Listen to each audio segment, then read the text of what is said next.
ఈ రోజే డౌన్లోడ్ చేయండి. మీ ఫేవరెట్ షోస్ చూడండి. నాకు చాలా హ్యాపీగా ఉంది గుప్తా గారు.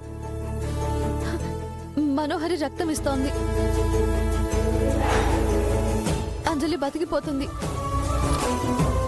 సరస్వతి మేడం కళ్ళు తెరిస్తే ఆయనకు భాగ్యకి అన్ని నిజాలు తెలుస్తాయి.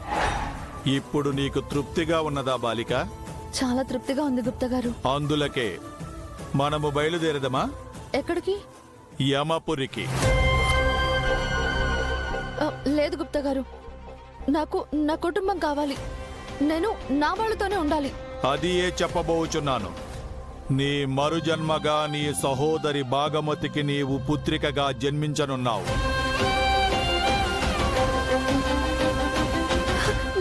నిజమా గుప్తా గారు?